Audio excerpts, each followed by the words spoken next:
डेरा सच्चा सौदा प्रमुख राम रहीम फिर एक बार पैरोल पर जेल से बाहर आने वाले हैं, वो भी पूरे 50 दिनों के लिए। डेरा सच्चा सौदा के प्रमुख बाबा राम रहीम को हरियाणा सरकार की ओर से पैरोल दी जाने वाली है, वो भी ऐसे वक्त में जब देश के अंदर लोकसभा के चुनाव आने वाले हैं, जिनमें कुछ ही समय बाकी है। फिर उसके बाद हरियाणा के विधानसभा चुनाव हैं। नमस्कार दोस्तों, मैं आप लोगों के साथ शालिनी ऑनलाइन न्यूज़ भारत देखना शुरू कर चुके हैं। देश के अंदर लोकसभा के चुनावों में कुछ ही समय बाकी है और फिर उसके बाद होने वाले हैं हरियाणा के विधानसभा चुनाव।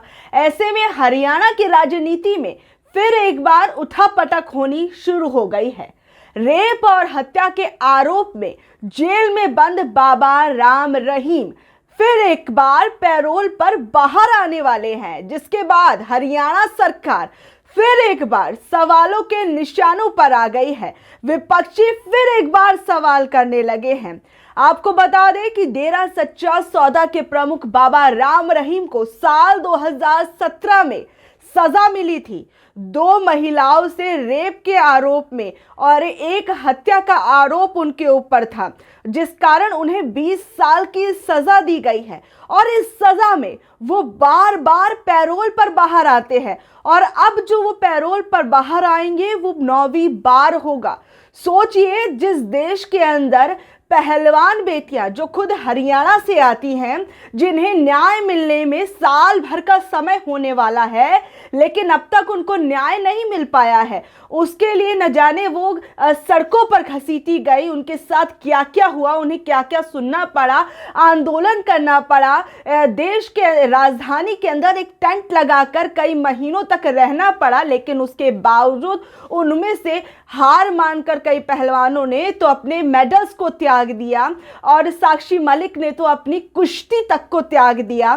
सोचिए, उन बेटियों को जिनको न्याय मिलने में इतना समय लग रहा है, जो अभी भी न्याय की आस में बैठी हुई हैं, हमारे देश की सरकार से न्याय की मांग कर रही हैं। ब्रजभूषण जैसे लोगों को सजा दिलाने के लिए वो एक लड़ाई लड़ रही हैं, लेकिन उन्हें अभी तक न्याय नहीं मिला है। लेकिन बाबा राम रहीम जैसे लोग, जिन्हें कोर्ट से सजा हो चुकी है, 20 सालों की सजा हो चुकी है, वो बार बार पैरोल पर बाहर आते हैं और इस पैरोल से बाहर आने के बाद कोई दिक्कत नहीं होती, कोई समस्या नहीं होती। सोचिए, इतना बड़ा आरोपी जिस पर दो महिलाओं के साथ बलात्कार का आरोप है, एक हत्या का आरोप है, तो सोचिए कितने बड़े आरोप बाबा राम रहीम पर है। उसके बावजूद उन्हें बार बार पैरोल मिलती है, कभी 40 दिन की, कभी 21 दिन की, कभी 50 दिन की। ये पैरोल बार बार जो दी जा रही है बाबा राम रहीम को, कि क्या किसी साजिश के तहत दी जा रही है या फिर इसके अंदर सरकार कोई अपना फायदा देख रही है? क्योंकि सरकार पर यह आरोप लग रहे हैं कि आने वाले समय में लोकसभा के चुनाव है,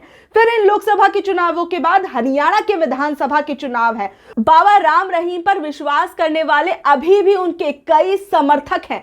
ऐसे में बाबा राम रहीम को बाहर लाकर सरकार की तारीफें करने के लिए, सरकार के वोट बैंक को जमा करने के लिए, इसलिए उनको बाहर लाया जा रहा है। ये आरोप जो है लगातार सरकार पर लग रहे हैं। बीजेपी सरकार में इस वक्त हरियाणा के अंदर बीजेपी और जेजेपी की सरकार है और आने वाले समय में विधानसभा के चुनाव है, तो हो सकता है कि बाबा राम रहीम को बीजेपी जो है इनडायरेक्ट तरीके से, या कहें जो हरियाणा की सरकार है वो इनडायरेक्ट तरीके से अपना एक क्या चुनावी प्रचारक बनाने की सोच रही है, जिस कारण उसे ऐसे समय पर पैरोल दी जा रही है, वो भी पूरे 50 दिनों के लिए।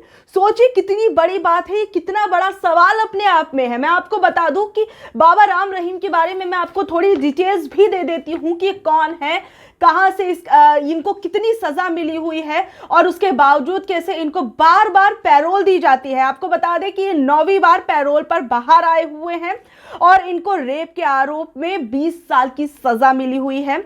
और राम रहीम को 2017 में 20 साल की सजा मिली थी और ये 9वीं बार जो है वो जेल से बाहर आएंगे। राम रहीम जो है वो रोहतक की सुनारिया जेल के अंदर बंद है और डेरा प्रमुख को जब जब पैरोल दी जाती है तब तब हरियाणा सरकार जो है वो तब तब निशाने पर आ जाती है, विपक्षियों के निशाने पर आ जाती है, लोगों के निशाने पर आ जाती है। और अब जब बाबा यूपी के जब ये बाहर आएंगे तो ये यूपी के बागपत जिले के बरनावा आश्रम में इस बार अपनी पैरोल की जो ये पूरी अवधि है वो काटने वाले हैं। साथ ही साथ में जैसा कि मैंने आपको बताया कि उन पर ये आरोप लग रहे हैं कि आने वाले हैं देश के अंदर लोकसभा के चुनाव, फिर उसके बाद आने वाले हैं देश के अंदर हरियाणा के विधानसभा चुनाव, जिस कारण उनको एक सोची समझी राजनीति के तहत उनको बाहर लाया जा रहा है पैरोल पर, क्योंकि बाबा के मानने वाले लोगों की संख्या आज भी कम नहीं हुई है। क्योंकि जब बाबा राम रहीम को जिस वक्त सजा मिली थी तो उनके कई समर्थक जो थे सड़कों पर आ गए थे, आगजनी तक की कई घटनाएं देखने को मिली थी उस वक्त। तो आज भी उनके वो कई समर्थक जो है बाबा पर विश्वास बनाए हुए हैं, और ऐसे में बाबा जो है इनडायरेक्ट तरीके से जो है एक चुनाव प्रचार कर सकते हैं पार्टी के लिए। तो जिस कारण ये उन पर आरोप अभी लग रहे हैं हरियाणा की सरकार पर, और बहुत बड़े आरोप हैं। और साथ ही साथ आपको बता दें कि जो राम रहीम है उन पर साल 2017 में राम रहीम को 2 महिला अनुयायियों के साथ कथित तौर पर रेप करने के आरोप में 20 साल की सजा सुनाई गई थी, और 2019 में अपने कर्मचारी रणजीत सिंह की हत्या के लिए उन्हें आजीवन कारावास की सजा सुनाई गई है। और इसके अलावा 2021 में डेरा प्रमुख को एक पत्रकार की हत्या के आरोपों में आजीवन कारावास की सजा सुनाई गई थी। तो सोचिए कि कितनी बड़ी चीजें हैं, कितने बड़े उन पर आरोप लगे हुए हैं, और उसके बावजूद वो बार बार पैरोल पर बाहर आ रहे हैं। ये भी माना जाता है कि बाबा राम रहीम जो है उनका हरियाणा की राजनीति में एक बड़ा प्रभाव है। सोचिए जिस देश के अंदर उमर खालिद जैसे जो लोग हैं उन पर अभी तक पूरे तरीके से आरोप सिद्ध नहीं हुए हैं, उनको पैरोल पर आने के लिए कितनी मशक्कत झेलनी पड़ती है। 1000 दिन से ऊपर हो चुके हैं, लेकिन उसके बावजूद उमर खालिद जैसे लोग जेल के अंदर बंद हैं और सजा काट रहे हैं, जबकि अभी आरोप सिद्ध नहीं हुए। बार बार कोर्ट की सुनवाई होती है, लेकिन कोई भी निष्कर्ष जो है वो अंतिम निष्कर्ष कुछ भी निकल कर नहीं आता है। बार जजेस की बेंच बैठती है, लेकिन उसके बावजूद कुछ नहीं होता है। लेकिन बाबा राम रहीम जैसे लोगों को पैरोल मिलने में जरा वक्त नहीं लगता। ऐसा लगता है कि ये कोई एक बस बाबा ने बोला, बस बाबा को अंदर से एक आदेश देने की जरूरत होती है, और जो बाहर बैठे लोग हैं वो तुरंत उनको पैरोल दे देते हैं। क्योंकि बाबा राम रहीम को इतनी आसानी से पैरोल मिल कैसे जाती है?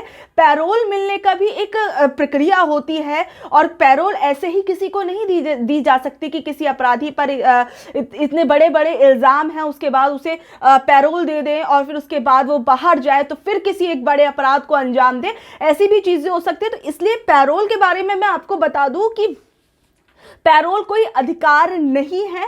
ये आपको बता दें कि विशेष कारणों के लिए कैदी को दिया जाता है, जैसे कि किसी के परिवार के अंदर किसी करीबी के उसकी मृत्यु हो जाती है, या किसी बेटे की या बेटी की किसी की शादी है, तो कुछ बड़ा इवेंट होता है उस अपराधी की लाइफ में, तब जाकर उसको कहा जाए कि पैरोल दी जाती है। इतनी आसानी से ये पैरोल नहीं मिल सकती है, और कई बार तो जो कैदी होते हैं उन्हें पैरोल देने से मना कर दिया जाता है। और अगर सक्षम जो प्राधिकारी होते हैं इस बात से संतुष्ट हैं कि दोषी को रिहा करना समाज के हित में है, वो बाहर जाने के बाद किसी को तकलीफ नहीं देगा, कोई ऐसा जघन्य अपराध नहीं करेगा जिससे लोगों को कोई दिक्कत होगी, या फिर जो भी प्रशासनिक चीजें हैं उसमें कोई अड़ंगा डालेगा, कुछ ऐसा कोई बड़ी चीजें नहीं करेगा, तो उसको पैरोल दी जाती है। लेकिन एक संतुष्टि के बाद एक प्रक्रिया से गुजरना पड़ता है, उसके बाद ये पैरोल दी जाती है। इसके अलावा आपको बता दें कि जो पैरोल है वो किसी को भी 70 दिनों के लिए ज्यादा से ज्यादा दी जाती है।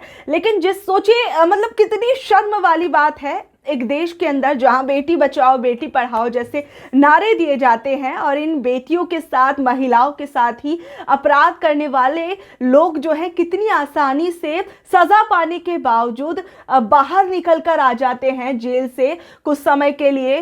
क्या ऐसे में वो लोग समाज के लिए खतरा नहीं है क्या? ये अपने आप पे सबसे बड़ा सवाल है कि क्या इसकी गारंटी कौन लेता है? जो व्यक्ति इतने बड़े अपराध करने के बाद पहले ही जेल के अंदर जा चुका है, है, सजा काट रहा है, वो बाहर आने के बाद किसी भी ऐसी एक्टिविटी को अंजाम नहीं देगा या किसी और लोगों को नुकसान नहीं पहुंचाएगा, इसकी कौन गारंटी ले सकता है, सोचिए। और वो बाबा बाबा राम रहीम जिनके इतने हाई प्रोफाइल जो खुद हैं, तो सोचिए उनके कॉन्टेक्ट्स कितने बड़े बड़े होंगे, वो यूं चुटकियों में कुछ भी करवा सकते हैं आसानी से।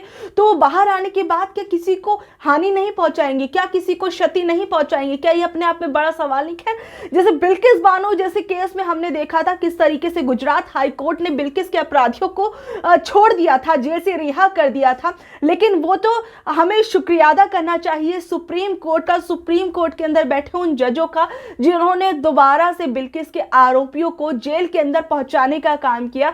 और यहां तक कि बिल्किस के अपराधी जो थे उन्होंने अभी कुछ समय पहले जब ये खबर भी आई थी कि जो बिल्किस के अपराधी हैं वो शायद अपने घरों से भाग गए हैं, वो नहीं मिल रहे हैं पुलिस को, तो ये खबर भी काफ़ी ज़्यादा चर्चाओं में आई थी। तो उसके बाद अभी कुछ समय पहले ही बिल्किस के जो आरोपी थे उन्होंने कोर्ट में ये याचिका दायर की थी कि उन्हें कुछ अपने ज़रूरी काम करने हैं, उसके लिए उन्हें समय दिया जाए सरेंडर करने के लिए, लेकिन जो कोर्ट है उन्होंने उनकी इस याचिका को रद्द कर दिया।